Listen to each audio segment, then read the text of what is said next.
यह कहानी है एक मोंक की। किसी गांव में एक साधु रहा करता था।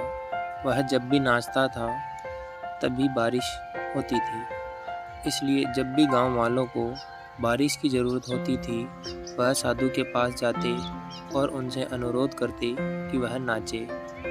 वह नाचने लगते तो बारिश ज़रूर होती थी। कुछ दिनों बाद 3 लड़के शहर से गांव घूमने आए। जब उन्हें यह बात पता चली कि किसी साधु के नाचने से बारिश होती है, तो उन्हें इस बात का यकीन नहीं हुआ। शहरी पढ़ाई लिखाई के घमंड में उन्होंने गांव वालों को चुनौती दे दी कि यदि हमारे नाचने से बारिश नहीं हुई तो साधु के नाचने से भी बारिश नहीं होगी। अगले दिन गांव वाले उन तीनों लड़कों को लेकर साधु की कुटिया के पास पहुंच गए। गांव वालों ने साधु को सारी बात बताई। फिर उन लड़कों ने नाचना शुरू किया। पहले लड़के ने नाचना शुरू किया।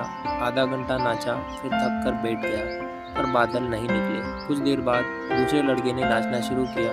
1 घंटे तक वह भी नाचा। इसके पश्चात वह भी थक कर बैठ गया। बाकी एक लड़के ने भी ऐसा ही किया, पर बारिश नहीं हुई। अब साधु की बारी थी। उसने नाचना शुरू किया। 1 घंटा बीत गया, पर बादल नहीं निकले। ऐसा ही नाचते नाचते 2 घंटे हो गए, पर बारिश नहीं हुई। देखते ही देखते 4 घंटे हो गए, लेकिन बारिश नहीं हुई। और साधु तो रुकने का नाम ही नहीं ले रहा था। धीरे धीरे शाम ढलने लगी। फिर थोड़ी देर में बादल में गड़गड़ाहट सुनाई दी और थोड़ी देर बाद जोरों की बारिश होने लगी। यह देखकर तीनों लड़के दंग रह गए और तुरंत साधु से क्षमा मांगी। फिर तीनों लड़कों ने साधु से पूछा, बाबा ऐसा क्यों? हमारे नाचने से बारिश नहीं हुई और आपके नाचने से हो गई। साधु ने उत्तर दिया, जब मैं नाचता हूँ तो 2 बातों का ध्यान रखता हूँ। पहली बात, अगर मैं नाचूंगा तो बारिश को होना ही पड़ेगा, और दूसरी यह कि मैं तब तक नाचूंगा जब तक कि बारिश ना हो जाए।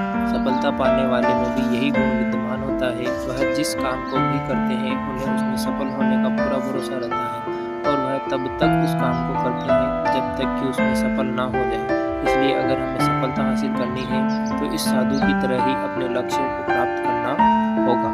धन्यवाद।